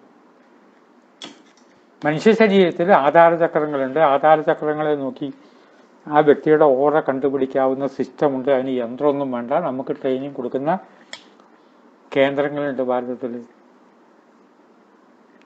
വായുവിന് പുറത്തേക്ക് പോകാൻ ഭയങ്കര ആഗ്രഹം. വായു പുറത്തേക്ക് പോയില്ലെങ്കിൽ വായുവിന് നിലനിൽപ്പുണ്ടോ? ലോകം നിലനിൽക്കുമോ? അതുകൊണ്ടല്ലേ നമ്മൾ ഓടിക്കുന്ന വാഹനങ്ങളിൽ ടയറിനകത്ത് വായു നിറയ്ക്കാൻ കാരണം എന്താ? എന്തുകൊണ്ട് ഇരുമ്പുകൊണ്ടായില്ല? മിലിറ്ററി ട്രക്കൊക്കെ ഇരുമ്പോട്ടല്ലല്ലോ. കാരണം വായുവിനാണ് സമ്മർദ്ദം. ജാലകങ്ങൾ തുറന്നിടൂ, എവിടെയും. വായുവിനെ സ്വതന്ത്രമാക്കുമ്പോൾ വായുവിന് എന്നോട് ഇഷ്ടമായി. ആ പുറത്തെ വായുവും എൻ്റെ അകത്തെ വായുവും ഒന്നാണ്. ശ്വാസകോശ സംബന്ധമായിട്ടുള്ള അസുഖങ്ങൾ, ഹൃദ്രോഗം വരാതിരിക്കേണ്ടത്. ഇനിയോ അഗ്നി. അതിനകത്തെ ടെമ്പറേച്ചറിന് മാറ്റമില്ലല്ലോ. ആ വീടിനകത്തെ ടെമ്പറേച്ചർ അതേപോലെ നിൽക്കുകയാണ്. അഗ്നി പുറത്തേക്ക് പോണ്ടേ. അപ്പൊ അഗ്നിയുടെ ശാപം കിട്ടുമ്പോൾ എന്താവും? ആ അഗ്നിക്ക് കണക്ഷൻ എൻ്റെ അഗ്നിയുമായിട്ടാണ്. കാരണം ഞാൻ മനസ്സിലാക്കി വെച്ചാണ് എൻ്റെ ബിലോങ്ങിങ്സ് ആണ് എന്നാണ്. ഒരു അവധൂതന് ഇതൊന്നും ബാധകമല്ല. അവധൂതന് ബിലോങ്ങിങ്സ് ഇല്ലല്ലോ. അതിനകത്തൊരു ജലതത്വമല്ലേ. ഏത് ചൂട് പിടിച്ച അന്തരീക്ഷത്തിലും ഒരു ജലതത്വമുണ്ട്. അങ്ങനെയല്ലേ കറ്റാർവാഴ വെറുതെ കെട്ടിത്തൂക്കിയാൽ മതി വീടിനകത്ത്. എങ്ങനെ വളരണം? ഞാൻ കറ്റാർവാഴയുടെ ഒരു സ്പെഷ്യലിസ്റ്റാന്ന് പറയാം. അതിൻ്റെ ഔഷധ ഗുണങ്ങളെ കുറിച്ച് പഠിക്കുന്ന വ്യക്തിയാണ്. മരുഭൂമിയിൽ ഉണ്ടാകുന്നതാണ്. ആ മരുഭൂമിയിലെ അഗ്നിയിലെ ജലം പിടിച്ചെടുക്കാൻ കറ്റാർവാഴയ്ക്ക് കഴിയും. ആകാശത്ത് കൂടെ പോകുന്ന പക്ഷികൾ മരുഭൂമിയിൽ അതിന് മെസ്സേജ് കിട്ടും, ഇതിനകത്ത് ജലമുണ്ടെന്ന്. താഴോട്ട് പറഞ്ഞ് കറ്റാർവാഴയുടെ അകത്തുനിന്ന് ജലം സക്ക് ചെയ്തെടുത്ത് പറഞ്ഞു. ആ ജലം തന്നെയാണ് നമ്മുടെ ജലം. എൻ്റെ വീടിൻ്റെ ചുറ്റുമുള്ള ജലം മുഴുവനും മലിനപ്പെട്ട് കിടക്കുന്നതാണെങ്കിൽ എനിക്കെങ്ങനെ ആരോഗ്യം ഉണ്ടാവും? ഭാരതത്തിലെ ഒരു പ്രധാനപ്പെട്ട ഒരു നഗരത്തിൽ പോയി. ആ നഗരത്തിൻ്റെ നിലനിൽപ്പ് തന്നെ നടുവിലുള്ള ഒരു തടാകത്തിൻ്റെ 4 വശത്താണ്. ആ തടാകത്തിൽ വെള്ളം ഉപയോഗിക്കാൻ കൊള്ളില്ല, വിഷമാണ് ആ തടാകം. ആ തടാകത്തിൻ്റെ തീരത്താണ് ഈ നഗരം നിലനിൽക്കുന്നത്. ശരീരത്തെ ബാധിക്കില്ലേ? ഇത് എല്ലാത്തിനും ബാധകമാണ്. ഭൂമി തത്വത്തിനും ബാധകമാണ്. ഭൂമിയും ആഗ്രഹിക്കുന്നത് ഇളകി കിടക്കാനാണ്. രാവിലെ മുറ്റടിക്കുമ്പോൾ പഴയ കാരണവന്മാർ, സ്ത്രീകളായിരിക്കും മുറ്റടിക്കുക. പഴയ കാരണവന്മാർ ജാനകി നല്ലപോലെ അടിക്കുക. മുറ്റത്തെ കരിയില മാത്രം പറക്കി കളഞ്ഞാൽ പോരെ? എന്തിനാ? മുറ്റടിക്കുന്നത് കരിയില വേസ്റ്റ് മാറ്റാൻ മാത്രമല്ല, മണ്ണ് ഇളകണം. നമ്മൾ താമസിക്കുന്ന വീടിൻ്റെ ചുറ്റുമുള്ള മണ്ണ് ഇളകിക്കിടക്കണം. അതിനാണ് മുറ്റടിച്ചു. തോട്ടം കിള എന്നൊരു പരിപാടിയുണ്ട്. തോട്ടമൊക്കെ കിളയ്ക്കും. ഇപ്പം തോട്ടം കിളയൊന്നുമില്ല. തോട്ടം കിള എന്ന് പറഞ്ഞാൽ വന്നവർ പുല്ലൊന്ന് ചെത്തും തോട്ടത്തിൽ. ആ കൈക്കോട്ടിൻ്റെ അത്ര ആഴത്തിൽ മണ്ണ് ഇളകി കിടക്കണം. അപ്പൊ ഭൂമി ഈ ഇളക്കം ആഗ്രഹിക്കുന്നു. ഈ 5 എണ്ണത്തിൻ്റെയും ചേരുവയ്ക്കനുസരിച്ച് വലിയ വിജ്ഞാനങ്ങൾ നമുക്ക് മനസ്സിലാക്കാൻ എന്ത് ചെയ്തു? ഗ്രന്ഥങ്ങൾ എഴുതി. ഗ്രന്ഥങ്ങൾ എഴുതുമ്പോൾ, അതിവിശിഷ്ടമായുള്ള ഗ്രന്ഥങ്ങൾ എഴുതുമ്പോൾ ഈ പറയണതല്ല അതിൻ്റെ വിഷയം. ചിദംബര രഹസ്യം നമ്മൾ വിചാരിച്ചല്ല ചിദംബരം. നമ്മുടെ ശരീരത്തിൻ്റെ ഘടനയുമായിട്ട് കൃത്യമായിട്ട് ബന്ധം ഉണ്ട്. ശരീരത്തിൻ്റെ അനാറ്റമിയെ കഥയാക്കി. ആ അനാറ്റമിയെ എങ്ങനെ കഥയാക്കിയെന്ന് മനസ്സിലാക്കുമ്പോൾ മാത്രമേ ഗുണമുള്ളൂ. അറിവുകൾ വെച്ച് ഏറ്റവും വലിയ അറിവിനെ നമുക്ക് എന്ത് വിളിക്കാം? ജ്ഞാനപ്പഴം എന്ന് പറയും. ആ ജ്ഞാനപ്പഴം ശിവന്റെ സമീപത്ത് കൊണ്ടുവന്ന കഥ നമുക്കറിയാമല്ലോ. അതിനെ കഥ ഇതാർക്കാണ് കിട്ടുക? ലോകത്തെ അറിഞ്ഞവർക്ക്. 2 ആൺമക്കളാ, ശിവനും പാർവതിക്കും. അപ്പം തന്നെ ഈ പഴം കിട്ടാൻ വേണ്ടി എവിടെ പോയി? ലോകം ചുറ്റി വരാൻ പോയി. നമ്മളെ അറിവ് അങ്ങനെയല്ലേ? വിദേശത്ത് പോവുക, പഠിക്കുക, ബിരുദം എടുക്കുക, സ്ഥൂലമായിട്ട് അളക്കാനായിട്ട് പോയി. സ്ഥൂലമായിട്ട് അളക്കാൻ പോയി എത്ര കണ്ട് അറിയാൻ പറ്റും? ഇന്ത്യയിൽ എത്ര യാത്ര പോയാലും ഇന്ത്യക്കാരെ മുഴുവൻ പേരറിയും. എങ്ങനെ അറിയണത്? എത്ര നക്ഷത്രം ഉണ്ടെന്ന് പറയാൻ പറ്റുമോ? പുഴയിൽ എത്ര മണൽത്തരികളുണ്ട് അതിനെ കോടി കൊണ്ട് പെരുക്കിയാൽ കിട്ടുന്ന അത്ര നക്ഷത്രങ്ങളും അതിൻ്റെ ചുറ്റും നക്ഷത്രങ്ങൾ അത്രയുണ്ട്. കണക്കുണ്ട് അതിന്. അപ്പോൾ ഒരു കുട്ടി ഇങ്ങനെ പഠിക്കാൻ പോയി, മറ്റേ കുട്ടി മാതൃക കാണിച്ചു. സ്ഥൂലമായിട്ട് നമ്മൾ പോയാൽ ശരിയാവില്ല. സൂക്ഷ്മത്തിലേക്ക് കടക്കുന്നതാണ് ജ്ഞാനം.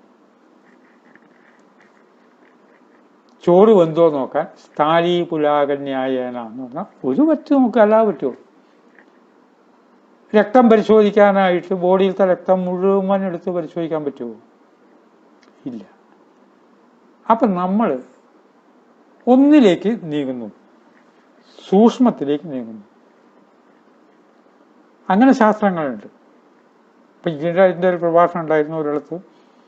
ഹോമിയോപ്പതിയും ഗണപതി തത്വവും എന്നായിരുന്നു വിഷയം.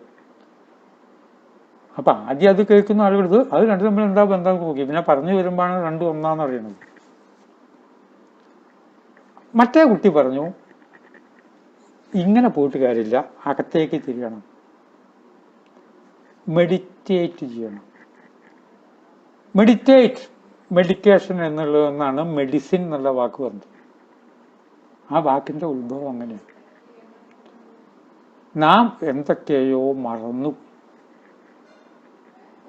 ആ മറന്നുപോയതിനെ ഓർമ്മിപ്പിക്കണം. തമിഴിൽ മറന്നത്. ആ മറന്നു പോയത് മറന്നത് അതിൽ നിന്നാണ് മരുന്ന് എന്നുള്ള വാക്കുണ്ടായത്.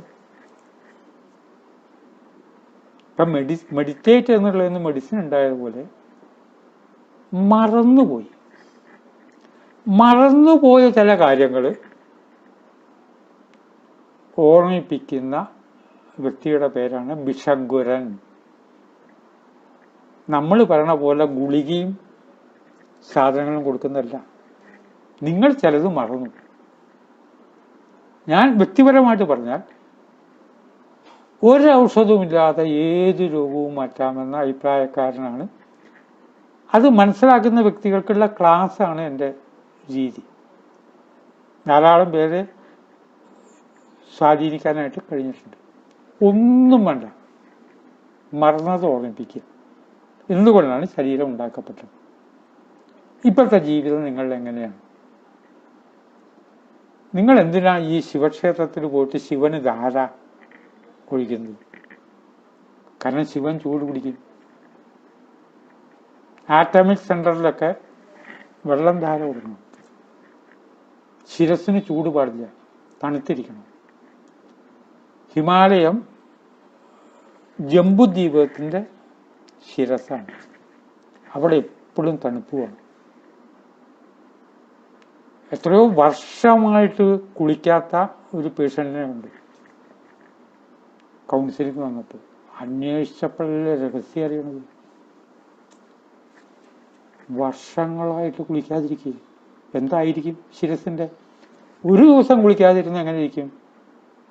രണ്ടു നേരം നമ്മൾ കുളിക്കണം. ഇത് ത്യാഗമുണ്ട്. ഇതല്ലേ ശിവൻ. എന്താ ശിവൻ ഇവിടെ വന്ന് വലതു മസ്തിഷ്കവും ഇടതു മസ്തിഷ്കവും കൂടി ചേർന്നാണ് നമ്മുടെ ശരീരം. രണ്ടിൻ്റെയും കൂടി പ്രവർത്തനമാണ്. അതിൻ്റെ കഥാരൂപമാണ് ശിവനും പാർവതിയും ഡാൻസ് ചെയ്യുന്നു. ശിവൻ ഇങ്ങനെ ഡാൻസ് ചെയ്യുന്നല്ല പണി.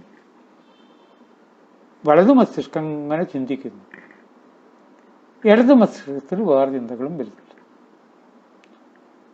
ഏത് ചിന്തയും അതിൻ്റെ പാരമ്യത്തിലെത്തുമ്പോൾ നൃത്തമായിട്ട് വരും. നമ്മൾ ഭയങ്കരമായിട്ട് ചിരിയുമ്പോൾ നിർത്താതെ തോന്നും, സങ്കടപ്പെടുമ്പോൾ നൃത്തം ചെയ്യാതെ തോന്നും, ദേഷ്യം വരുമ്പോൾ നിർത്താതെ തോന്നും, മദ്യപിച്ചാലും ഇയാൾ ഡാൻസ് ചെയ്യണമെന്ന് തോന്നും. അതിനെ താണ്ഡവം എന്നും ഇപ്പുറത്ത് ലാസ്യവും രണ്ടും നടക്കുന്നുണ്ട് നമ്മുടെ അകത്ത് നടക്കുന്നത്. അതിനെ ചുറ്റുക എന്നൊരു കുട്ടി പറഞ്ഞു. ആ കുട്ടിയുടെ തത്വം പറഞ്ഞു തന്നു, തത്വമസി, അത് നീ തന്നെയാകുന്നു, ആ പഴം നീ തന്നെയാകുന്നു. അതാണല്ലോ പഴനി. ഈ ബ്രെയിനിൻ്റെ കറക്കവും നമ്മളെ ജീവിതത്തിലേക്ക് ഇനിയും വരാം. പഞ്ചഭൂതങ്ങൾ എന്നുള്ളത് വളരെ വർഷങ്ങൾ സംസാരിക്കേണ്ട വിഷയമാണ്.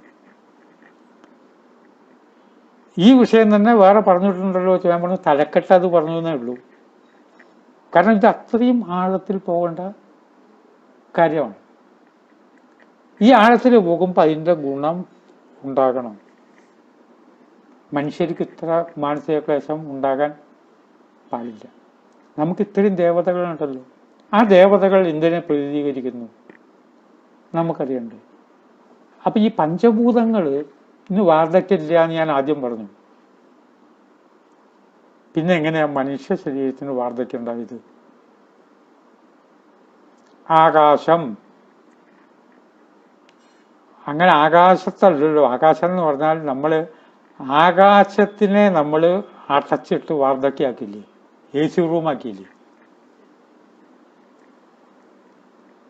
തുറസായ സ്ഥലത്തല്ലല്ലോ നമ്മൾ ജീവിക്കുന്നത്. AC റൂം, പിന്നെ AC വണ്ടി, കാലിൽ സോക്സും കയറ്റി. അപ്പൊ ആകാശത്തിന് വാർദ്ധക്യം ഉണ്ടാക്കിക്കൊണ്ടാണ് ജീവിക്കുന്നത്. വീട്ടിൽ നിന്ന് പുറത്തേക്ക് പോകാറില്ല, ഒന്നും ചെയ്യാറ്. വായു വളരെ സുഖകരമായ രീതിയിൽ വായു ഉപയോഗിക്കാൻ നമുക്കറിയും. പുളിമരത്തിൽ രാത്രി സമയത്തും അതിൻ്റെ ചോട്ടിലേക്ക് പോകരുത്. കാർബൺ ഡൈ ഓക്സൈഡ് ഏറ്റവും ഉണ്ടാകുന്നത് പക്ഷികൾക്ക് അറിയാവുന്നതുകൊണ്ട് പക്ഷികൾ അതിൽ കൂട് കൂട്ടില്ല. ഈ പക്ഷിക്ക് അറിയുന്ന വിവരം പോലും മനുഷ്യനില്ല. കാരണം നമ്മൾ ഈ ഇന്ദ്രിയങ്ങളെ മുഴുവൻ ക്ഷീണിപ്പിച്ചിരിക്കുന്നു. ഇന്ദ്രിയങ്ങളുടെ കഴിവ് നമുക്ക് പറയില്ല. അപ്പൊ നമ്മൾ വിചാരിച്ച പോലെ വായുവിനെ ഇവിടെ വൃദ്ധനാക്കി മാറ്റി. ആ വായുവാണ് നമ്മൾ ശ്വസിക്കുന്നത്. അഗ്നി, ഇത് അഗ്നിക്കും ബാധകമാണ്. പ്രകൃതിയുടെ ടെമ്പറേച്ചർ വേറെ, നമ്മുടെ ടെമ്പറേച്ചർ വേറെ. ഇപ്പോഴത്തെ ജീവിത രീതി, രോഗങ്ങൾ ഭൂരിപക്ഷം എന്നുള്ള വാക്കല്ല ഞാൻ പറയാ, 100% അവനവൻ ഉണ്ടാക്കുന്ന രോഗം. വായുവിനെ വൃദ്ധനാക്കി മാറ്റി. വെള്ളത്തിൻ്റെ കാര്യം പറയണ്ട. കാരണം ഏറ്റവും പ്രധാനപ്പെട്ട ഒരു ആഹാരമാണ് പച്ചവെള്ളം എന്നുള്ള വിവരം ആർക്കും അറിയില്ല. പച്ചവെള്ളം മാതിരി നല്ലൊരു ടോണിക്കില്ല. സൂര്യപ്രകാശം മാതിരി വലിയൊരു ഔഷധമില്ല. ഇത് രണ്ടും നമുക്ക് അറിയണം. സൂര്യപ്രകാശമായിട്ട് ബന്ധിക്കുമ്പോഴാണ് നമുക്ക് യൗവനം കിട്ടുള്ളൂ. സൂര്യന്റെ തലോടൽ വേണ്ടത്. ഇനി ഭൂമി തത്വത്തിലേക്ക് എടുത്താൽ ഭൂമിക്ക് വാർദ്ധക്യം, യൗവനം, കൗമാരം തുടങ്ങിയ അവസ്ഥയുണ്ട്. ഭൂമിയുടെ കൗമാരാവസ്ഥ മുഴുവന മണ്ണുകൊണ്ടുണ്ടാക്കിയ ചുമരായിരിക്കണം വീടിന്. ഞാൻ പട്ടാമ്പിയിൽ താമസിച്ചിരുന്ന ബാല്യത്തിൽ താമസിച്ചിരുന്ന വീട്, എന്തെങ്കിലും ഒരു കാര്യം പറയുമ്പോൾ അച്ഛൻ പറയും മൺചുമരാണ്, ശരിക്കും മണ്ണുകൊണ്ട് വേണം ചുമര്. ഇപ്പം അത് പുതുക്കി പണിത് അക്ഷരാശ്രമം എന്ന് പറഞ്ഞിട്ട് പട്ടാമ്പിയിൽ കിഴായൂർ ഒരാശ്രമം പണിതുണ്ട്. അങ്ങനെ വീട് പണിയാൻ പറ്റുന്ന ആളുകളെ കിട്ടാത്തതുകൊണ്ട് മൺചുമരല്ല, താഴെ മണ്ണാവണം. ഇപ്പം എന്താ വെച്ചാൽ അത് വെട്ടുകല്ല്, കരിങ്കല്ല് തുടങ്ങി മാറുമ്പോൾ മണ്ണിന് വാർദ്ധക്യത്തി. ഇതേപോലെ ജലം കുടിക്കുന്ന വെള്ളത്തിനും ഇത് ഘടകമാണ്. നമുക്ക് മാർക്കറ്റിൽ കിട്ടുന്ന പല ജലവും അകത്തേക്ക് ചെന്നാൽ പച്ചവെള്ളവുമായിട്ട് എങ്ങനെ ശരീരം ഐഡൻറ്റിഫൈ ചെയ്യുന്നോ ആ രീതിയിലാക്കി മാറ്റണമെങ്കിൽ പ്രാണൻ വല്ലാതെ പണിയെടുക്കണം. അപ്പം ശരീരത്തിനും പ്രാണനും ബുദ്ധിമുട്ട് കൊടുത്തു. ഇത് പഞ്ചഭൂതങ്ങൾക്കൊക്കെ ബാധകമാണ്. ഇത് വ്യക്തമാക്കിയിട്ട് മനസ്സിലാക്കി തരാൻ ഋഷിമാർ കുറേ കാര്യങ്ങൾ ചെയ്തു. അവരെഴുതിയ ഗ്രന്ഥങ്ങൾ ഇപ്പോഴും ഒരു ഗുരുനാഥനെ വെച്ച് വേണം വായിക്കാൻ. ആ ഗുരുനാഥനെ വെച്ച്, അതുകൊണ്ടാണല്ലോ നമുക്ക് ഈ സത്സംഗം കാര്യങ്ങളൊക്കെ വേണ്ടത്. മസ്തിഷ്കത്തിൻ്റെ വലതുഭാഗത്തെ പ്രവർത്തനങ്ങൾ എന്താണ്? താണ്ഡവം, ഇപ്പോഴത്തെ ലാസ്യം, തായും ലായും കൂടി ചേർത്തു, അതാണ് താലി, അതാണ് താലം എന്ന് പറയുന്നത്. ഇത് രണ്ടും കൂടി പൊരുത്തപ്പെടുത്തി കൃത്യമായിട്ട് കൊണ്ടുപോകണം. ആ കൃത്യമായിട്ട് കൊണ്ടുപോകാൻ നമുക്ക് മനസ്സിലാക്കി തരാൻ എന്ത് ചെയ്തു? ആധാരചക്രങ്ങൾ 6. ആധാരചക്രങ്ങൾ ഏതാണെന്ന് പഠിക്കാതെ ഏത് ബിരുദം വേണമെങ്കിൽ എടുക്കാം. ഏതൊക്കെ ആധാരചക്രങ്ങൾ എവിടെയാണെന്ന് ഓരോ വ്യക്തി അറിയണ്ടേ? അതിന് ബ്ലോക്ക് വരുമ്പോൾ ആ വ്യക്തിക്ക് അസുഖം ഉണ്ടാവില്ലേ? ആ വ്യക്തിയുടെ ഓറയെ അത് ബാധിക്കില്ലേ? ഓറ എന്ന് പറഞ്ഞിട്ടൊന്ന് ഉള്ളത് നമുക്ക് അറിയാത്തത് കൊണ്ടാണല്ലോ ഇന്നത്തെ ദോഷം മുഴുവൻ. ഓറ വളരെ പവർഫുള്ളാവുമ്പോൾ അകലേന്നൊരു കാര്യം വരുമ്പോഴേക്കും നമുക്കറിയാം. ഓറ ശക്തമാവണം. കഷ്ടകാലം വരുമ്പോൾ ഓറയെ ബാധിക്കും. ആധാരചക്രങ്ങൾ മോശമാവും. ആധാരചക്രങ്ങൾ മോശമാവുമ്പോൾ ആദ്യം ഒരു കാര്യമുണ്ട്. പഞ്ചഭൂതങ്ങൾ 5നും 5 ക്യാരക്ടറുണ്ട്. ആ ക്യാരക്ടർ നമ്മൾ മെയിൻറ്റെയിൻ ചെയ്യുമ്പോൾ മാത്രമാണ് ആരോഗ്യകരമായിട്ട് നിൽക്കാൻ കഴിയുക. ഓരോന്നിനൊരു ഗുളികയുണ്ട്. 16 ഗുളിക ഒരു ദിവസം കഴിക്കുന്നുണ്ട്. 16 ഗുളികയുടെ ശക്തി കൊണ്ട് ഞാൻ അങ്ങനെ നിൽക്കുകയാണ്. 16 ഗുളിക കഴിച്ചോളൂ, അത് വേറെ വിഷയം. മോഡേൺ സയൻസ് വളരെ പുരോഗമിച്ചു. നമുക്കൊക്കെ ആവശ്യമാണ്. ലക്ഷണത്തിന് ചികിത്സിക്കുന്ന ഇതിലും നല്ലൊരു മാർഗമില്ല. വേറെന്താ മാർഗം? പക്ഷെ വേണ്ടത് പ്രകൃതിയുമായിട്ട് ചേരുമ്പോൾ ആദ്യം ആകാശതത്വവുമായിട്ട് നമ്മൾ ചേരുമ്പോൾ തുറസായ ആകാശം, തീർത്ഥയാത്ര, സ്പേസ് ഇല്ല, ഒക്കെ ശരി. ഇത് മാത്രം പോരാ, ഇതൊക്കെ കറക്റ്റ്. ബേസിക്കായിട്ട് ആകാശതത്വത്തിൻ്റെ ഒരു ഗുണം പറഞ്ഞത് നമ്മൾ ഉണ്ടാവണം. ആ ഗുണത്തിൻ്റെ പേരാണ് വിനയം.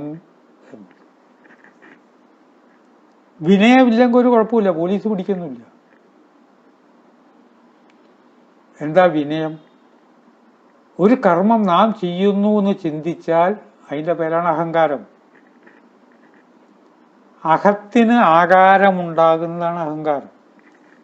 ഞാൻ അങ്ങനെ കർമ്മം ചെയ്തു കേട്ടോ, അഹങ്കാരം. ഞാൻ വീട് വെച്ചു, ഞാൻ എന്തൊക്കെ ചെയ്തിരിക്കണമെന്നറിയോ? എത്ര ദാനം ഞാൻ ചെയ്തിരിക്കുന്നു, ഇതൊക്കെ അഹങ്കാരമാണ്. വിനയം എന്ന് പറഞ്ഞാൽ ഞാൻ ഒന്നും ചെയ്തിട്ടില്ല. അങ്ങനെ പറഞ്ഞൊരു ക്യാരക്ടർ ഉണ്ട് രാമായണത്തിൽ, ഹനുമാൻ. ഞാനൊന്നും ചെയ്തിട്ടില്ല, എനിക്കൊരു വിവരമില്ല. രാമ രാമ എന്നല്ലാതെ എനിക്കൊന്നും പറയാറില്ല. അദ്ദേഹത്തിന് എത്ര വേണമെങ്കിൽ ചെറുതാവാം, എത്ര വേണമെങ്കിൽ വലുതാവാനും പറ്റിയ ഹനുമാൻ. ഈഗോ ഇല്ല. ഹനുമാന് സ്പേസ് ഇല്ല. ആകാശതത്വത്തിലല്ലേ ആരാധിക്കുന്നത്. സ്പേസ് എന്നുകൊണ്ട് ഇല്ലാത്തതാണ്, അത് വേറെ കാര്യം. മദ്രാസും കോഴിക്കോടും, ഞാൻ താമസിക്കുന്ന കോഴിക്കോടിനും തമ്മിൽ സ്പേസ് ഉണ്ട്. അതുകൊണ്ട് മദ്രാസ് എന്ന് അതിന് ഞാൻ പേരിടുകയും ഇതിന് കോഴിക്കോട് എന്ന് പേരിടുകയും ചെയ്തുകൊണ്ടാണ് ഇടയ്ക്ക് ഒരു ഒറ്റപ്പാലും പാലക്കാടും കിടക്കുന്നതുകൊണ്ടാണ് സ്പേസ് വന്നത്. അല്ലെങ്കിൽ സ്പേസ് ഇല്ലല്ലോ. സ്പേസ് കൊണ്ട് ഇല്ലാത്തല്ലേ. സ്പേസ് കൊണ്ട് നമ്മുടെ സങ്കല്പല്ലേ. അതിനും ഇതിനും ഇടയിൽ എന്ന് പറഞ്ഞാൽ ഈ രണ്ട് കാര്യം ഉണ്ടായതുകൊണ്ടാണ് സ്പേസ് വന്നത്, അല്ലെങ്കിൽ സ്പേസ് ഇല്ല. ഇതുകൊണ്ടാണ് ചില ഒരു ദേവാലയത്തെക്കുറിച്ച് പറയും, തിരുവണ്ണാമല, തമിഴ്നാട്ടിൽ. ഞാൻ ഇടയ്ക്കിടയ്ക്ക് തിരുവണ്ണാമല പോകുന്ന വ്യക്തിയാണ്. ഗിരിവലത്തിൽ പങ്കെടുക്കും. വെളുത്ത വാവ് ദിവസം നിലാവത്ത്. നിലാവ് നമ്മൾ ഭക്ഷിക്കണം, അത് വേറൊരു വിഷയമാണ്. നിലാവ് എങ്ങനെ ഭക്ഷിക്കണമെന്ന് സ്മരിച്ചാൽ മതി. ബാക്കി എല്ലാ സ്ഥലത്തും പോകണം, ഇത് സ്മരിച്ചാൽ മതി. പോകണം. സ്പേസ് എന്ന് പറയുന്നത് ഇല്ലാത്തതാണ്. ആ സ്പേസിലേക്ക് എൻ്റെ ശക്തി വിശേഷം കിട്ടുന്നത് വിനയത്തിലൂടെയാണ്. ഈ വിനയം എന്ന് പറഞ്ഞാൽ ആളുകളെ കാണുമ്പോൾ മുണ്ട് കാത്തിയിടുക, അതൊക്കെ നല്ല കാര്യം തന്നെ. ഞാൻ എന്തൊക്കെ ചെയ്തു, ഇതില്ലാതെ വരുമ്പോൾ എന്ത് സംഭവിക്കും? ഒരു ശിക്ഷ വരും, ചെറിയ രൂപത്തിൽ ഒരു ശിക്ഷ വരും. അതാണ് വാമനന്റെ കഥ നമ്മളെ പഠിപ്പിക്കുന്നത്. വമിപ്പിച്ച് കളയും. ആയുർവേദത്തിലൊരു ചികിത്സയാണ് ഛർദിപ്പിച്ച് കളയും. ഛർദി എന്നുള്ളത് ഒരു ശിക്ഷയല്ല. വാമനൻ എന്ന് പറഞ്ഞാൽ വമിപ്പിച്ച് കളയുന്നത്. എന്നിലുള്ള അഹങ്കാര വിഷം വമിപ്പിച്ച് കളയുന്നവനാണ് വാമനൻ. ഒരു വേദിയിൽ ചെറുപ്പക്കാരനായുള്ള കളക്ടർ ജഡ്ജിയുണ്ട്. വാമനെ അങ്ങോട്ട് ചീത്തറ കഴിഞ്ഞു. അത് കഴിഞ്ഞിട്ട് എന്താ പ്രസംഗമാകുമ്പോൾ ഞാൻ പറഞ്ഞു, അതിൻ്റെ മീനിങ് എന്നതാണ്. എനിക്ക് ഇത്ര സെന്റ് സ്ഥലം എന്നോടത്തിയിലുണ്ട്, അത് ആർക്കും വേണമെങ്കിൽ വിൽക്കാൻ പറ്റുമോ എന്ന് ചോദിച്ചാൽ ജഡ്ജിയോടാ ചോദിക്കണേ. സ്റ്റേജിന് ജഡ്ജി പറഞ്ഞു, നിങ്ങളുടെയല്ലേ, നിങ്ങൾ വിലയ്ക്ക് വാങ്ങിയതല്ലേ, ആർക്ക് വേണമെങ്കിൽ കൊടുക്കാം. ഇതിൻ്റെ പേരാണ് അഹങ്കാരം. ആർക്ക് വേണമെങ്കിൽ കൊടുക്കാൻ പറ്റുമോ? വേറൊരാഴ്ച പകർന്ന് കൊടുക്കാൻ പറ്റുമോ? എൻ്റെ വീട് എൻ്റെയാണോ? കലക്ടർ ഓർഡർ ഇടുകയാണ് ഇത് വിൽക്കരുതെന്ന് പറഞ്ഞാലോ? കൈ കെട്ടിയ വാച്ച് എൻ്റെയാണോ? ഇതൊരാവശ്യം വന്ന അപ്പം സറണ്ടർ ചെയ്യണ്ടേ? ഇതൊന്നും നമ്മുടെയല്ല. ദാനം ചെയ്തു നമ്മുടെയാണോ? ഇത് മറന്ന വ്യക്തിക്ക് ചെറിയ രൂപത്തിലൊരു ശിക്ഷ. ഇതാണ് വിനയത്തിന്റെ പ്രാധാന്യം. ആ ഗുണം നമ്മൾ മെയിൻറ്റെയിൻ ചെയ്യണം. കുട്ടികളായിരിക്കുമ്പോൾ തന്നെ ആത്മവിശ്വാസം നല്ലതാണ്. ആത്മവിശ്വാസം വർദ്ധിപ്പിക്കണം. ആത്മവിശ്വാസം എന്ന് പറഞ്ഞാൽ ഞാൻ ആത്മാവാണ് എന്ന വിശ്വാസം. അത് വേറെ, അഹങ്കാരം വേറെ. ഒരു മനുഷ്യനും അഹങ്കാരിയാവരുത്. വിനയമുണ്ടായേ പറ്റൂ. നെക്സ്റ്റ് വായു. ശുദ്ധവായു ഇഷ്ടം പോലെ ശ്വസിക്കുന്നുണ്ട്. സമ്മതിച്ചു, കറക്റ്റ്. അത് മാത്രം പോരാ, വായുവിൻ്റെ ഒരു ബേസിക് ഗുണം ഞാൻ മെയിൻറ്റെയിൻ ചെയ്യണം. വായുവിൻ്റെ ബേസിക് ഗുണം എന്ന് പറഞ്ഞാൽ എന്ത് കർമ്മവും ലോകക്ഷേമത്തിന് വേണ്ടിയായിരിക്കണം. അതിൻ്റെ പേരാണ് ഊർധമുഖ വ്യക്തിത്വം. ഒരു കൈ ഇങ്ങനെ വെക്കുന്നത് ലോകക്ഷേമത്തിനാണ്. വലിയ കവികൾക്കും കലാകാരന്മാർക്കും പറ്റുന്ന അബദ്ധം എന്താ? കീർത്തിമാനായി ധാരാളം സമ്പത്ത് ഉണ്ടാക്കി. ലോകക്ഷേമത്തിന് വേണ്ടിയല്ല അതൊക്കെ ചെയ്തിരിക്കണത്. പലർക്കും ചിത്തഭ്രമം, മയക്കുമരുന്ന് ഉപയോഗിക്കുന്നത്. ഒരു വസ്തു ഉണ്ടാക്കുമ്പോൾ ലോകത്തിന്റെ ക്ഷേമത്തിനായിരിക്കണം ഏത് കർമ്മവും. ഒരു വാക്ക് പറയുന്നത് വരെ.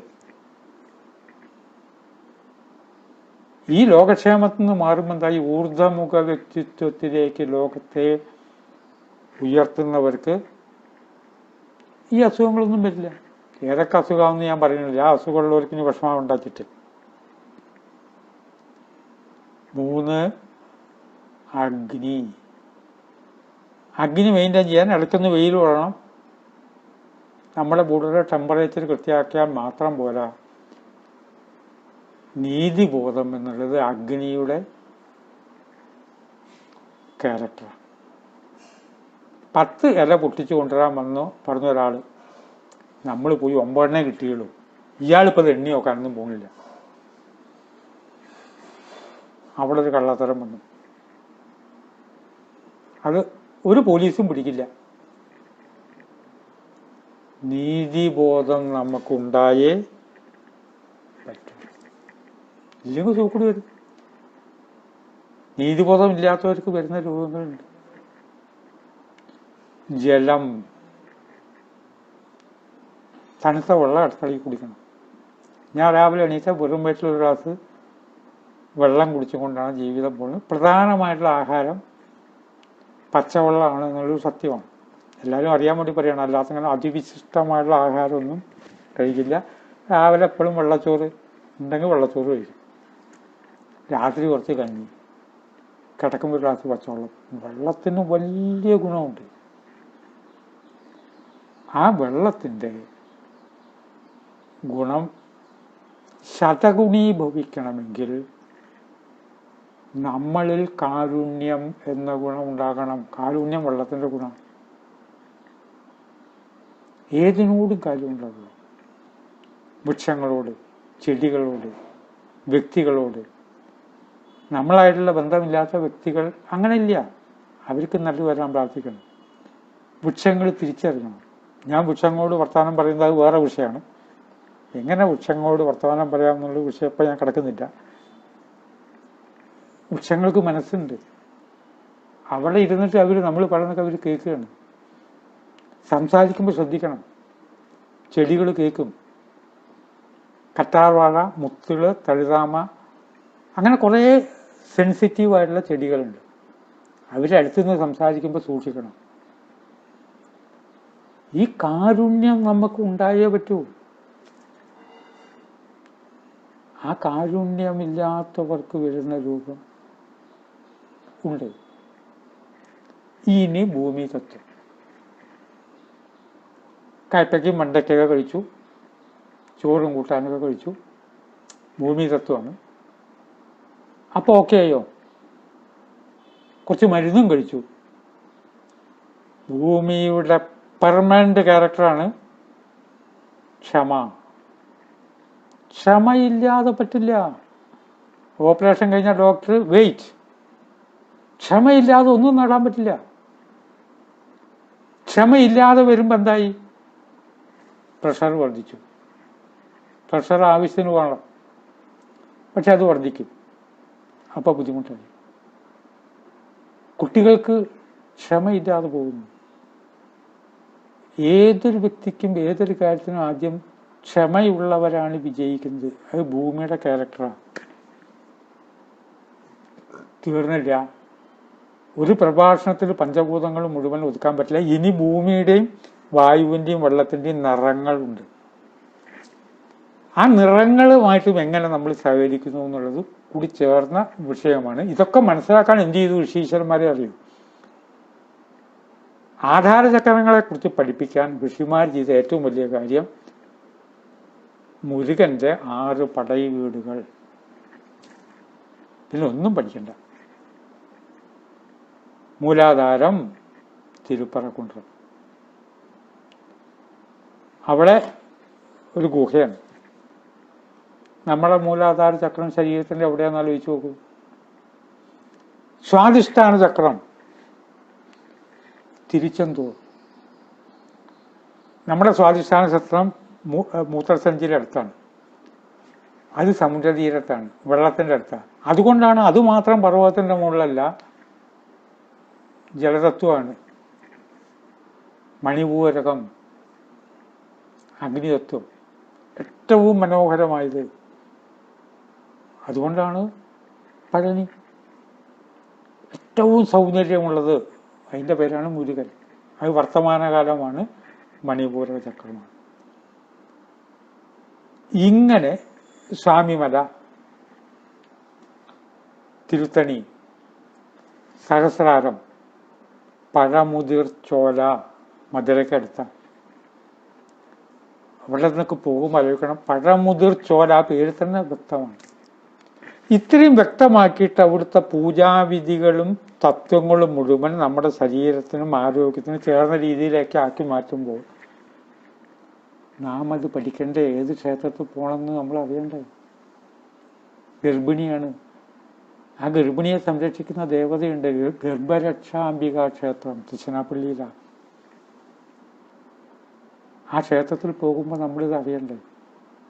ഇത് ലേശം കൂടി പറഞ്ഞാൽ ശിവതത്വം നഷ്ടപ്പെടുമ്പോൾ നമ്മൾ ശവമായി. ശിവതത്വത്തിൽ ഏറ്റവും പ്രധാനം ആകാശതത്വം, ചിദംബരം, ആകാശതത്വം. അവിടുത്തെ പൂജാവിധികൾ മുതൽക്ക് എല്ലാ കാര്യങ്ങളും ആകാശത്വമായിട്ട് ബന്ധപ്പെട്ടതാണ്. ചിദംബര രഹസ്യം, രഹസ്യം എന്ന് പറഞ്ഞാൽ എല്ലാവർക്കും പറഞ്ഞു കൊടുക്കും, ഒന്നിരിക്കണമെന്നേ ഉള്ളൂ.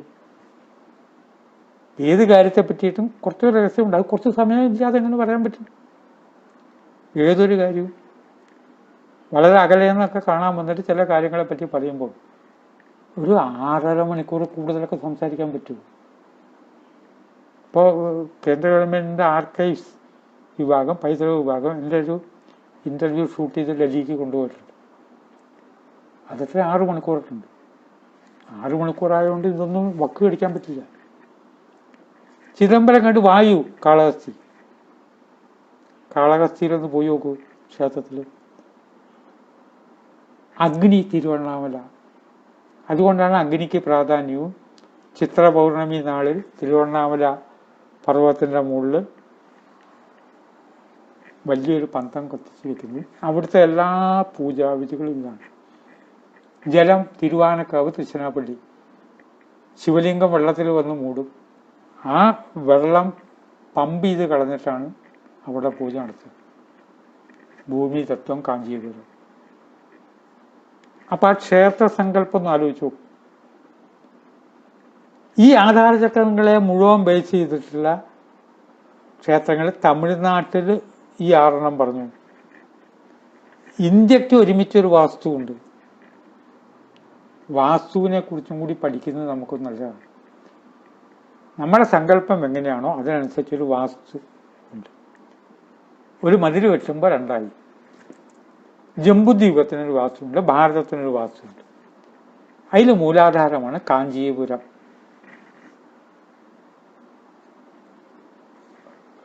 സ്വാധിഷ്ഠാനം കാഞ്ചീപുരം, മൂലാധാരം ഹരിദ്വാർ. മണിപൂരകമാണ് അയോധ്യ. അനാഹതമാണ് കൃഷ്ണന്റെ മധുര. രഥം എന്ന വിശുദ്ധി ചക്രമാണ് ഈ കാളിദാസൻ ജനിച്ച സ്ഥലം. വിശുദ്ധി ചക്രമാണ്. ആജ്ഞാചക്രമാണ് ദ്വാരക. ഇത് കൃത്യമായിട്ട് നമ്മുടെ ശരീരത്തിനെയും പഞ്ചഭൂതങ്ങളെയും ഇത് തന്നെയാണ് ആധുനിക ശാസ്ത്രവും. ഒരു വിനയപൂർവ്വം പറഞ്ഞാൽ ഞാൻ ഏറ്റവും അധികം വായിക്കുന്നത് ശാസ്ത്രഗ്രന്ഥങ്ങളാണ്. മോഡേൺ സയൻസ് എന്തു പറയണം, അതിനെ ഒരിക്കലും നിഷേധിക്കരുത്. മനുഷ്യൻ എവിടെ പുരോഗമനം എത്തി എന്നുള്ളത് മുഴുവനെ വായിക്കുകയും പഠിക്കുകയും ഹൃദയത്തിനെ എങ്ങനെ ബാധിക്കുന്നു അത് സംബന്ധിച്ച ലേഖനം. മോഡേൺ സയൻസ് ഇതിന്ന് വേറിട്ടിട്ട് വേറൊന്നല്ല. ഇതിന്ന് വേറിട്ടിട്ട് ഒരു സയൻസിനും പോകാനായിട്ട് കഴിയില്ല. അത് വേറെ ഇത് വേറെ എന്ന് നമ്മൾ തെറ്റിദ്ധരിക്കുന്നു. അപ്പോൾ വളരെ ആരോഗ്യകരമായ രീതിയിൽ നമുക്ക് ശരീരത്തിന് ശാന്തിയും സമാധാനവും കിട്ടുന്ന ഒരു വ്യവസ്ഥ നമ്മുടെ രാജ്യത്ത് ഉണ്ട്. പ്രത്യേകിച്ചും ഭാരതത്തിൽ ഇന്ന് ഇന്ത്യക്ക് പുറത്തൊക്കെ പോയിട്ട് ധാരാളം വേദികളിൽ സംസാരിക്കുന്ന അവസരങ്ങളിലൊക്കെ എല്ലാവരും പൊതുവെ ഭാരതത്തിലേക്ക് നോക്കുന്നത് ഇത്രയും വലിയൊരു വ്യവസ്ഥ ഇവിടെ ഉണ്ടല്ലോ എന്നുള്ളത്. അത് മുഴുവൻ നമ്മുടെ ഉത്തമ ഗ്രന്ഥങ്ങളിൽ എഴുതിയിട്ടുണ്ട്. ആ ഉത്തമ ഗ്രന്ഥങ്ങൾ മുഴുവൻ രസിപ്പിക്കലല്ല അവരുടെ ലക്ഷ്യം. ആ ഗ്രന്ഥങ്ങളുമായിട്ട് നമുക്കൊരു കണക്ഷൻ ഉണ്ടാകുമ്പോൾ നമ്മളുടെ മനസ്സ് എത്രയോ ഉയരും. ആ ഉയർച്ച നമുക്ക് ഓരോരുത്തർക്കും കിട്ടണം. ഇതേമാതിരിയുള്ള ഗൂഗിൾ മീറ്റിങ്ങിലൊക്കെ പങ്കെടുക്കുമ്പോൾ അതിലേക്കൊരു വിരൽ ചൂണ്ടൽ മാത്രമേ ഇന്നെൻ്റെ പ്രഭാഷണത്തിന് പറ്റിയുള്ളൂ. കാരണം ഇത് ഓരോന്നും എങ്ങനെയാണ്, ഇതിൻ്റെ നിറങ്ങളുണ്ട്, ഓരോ ചെടികളിലേക്ക് വരുമ്പോൾ എങ്ങനെ ഒരു ബലം ഉണ്ടാകുന്നത്, എങ്ങനെ അതിലേക്ക് വരുന്നത്, എങ്ങനെ സൃഷ്ടികർമ്മം നടക്കുന്നതും ഈ പ്രപഞ്ച സൃഷ്ടിയും തമ്മിലുള്ള ബന്ധം എങ്ങനെ കൃത്യമായിട്ട് വരുന്നു, ഇതൊക്കെ മനസ്സിലാക്കി വരുമ്പോൾ ഇതിൽ നിന്ന് വേറിട്ടൊരു കാര്യമല്ല ആധുനികമായിട്ടുള്ള ഒരു സയൻസ്. ഇത് സയൻസാണ്, വേറൊന്ന് അന്ധവിശ്വാസമാണ്. അങ്ങനെ പറയരുത്. സയൻസ് വേണ്ടതാണ്. സയൻസ് നമ്മൾ മനസ്സിലാക്കണം. അന്ധവിശ്വാസമല്ല. ഓരോന്നിൻ്റെ പിന്നിലും, ചെറിയൊരു കാര്യത്തിൻ്റെ പിന്നിലും, ഒരു വൃക്ഷത്തിൻ്റെ പിറകിലും ഒരു ഇലയുടെ പിറകിൽ വരെ വലിയ തത്വം ഉണ്ട്. ആധാരചക്രങ്ങളെ നോക്കിയിട്ട് രോഗം കണ്ടുപിടിക്കാവുന്ന ഇത് അറിയുന്ന ആളുകൾ നമ്മുടെ രാജ്യത്ത് ഉണ്ട്. അതൊക്കെ എളുപ്പമാണ്. അതിലേക്കൊരു കോൺസെൻട്രേഷൻ നമുക്ക് കിട്ടണമെന്നുള്ളൂ. ഇതൊക്കെ തന്ത്രശാസ്ത്രത്തിന് അതിൻ്റെതായുള്ള പ്രാധാന്യമുണ്ട്.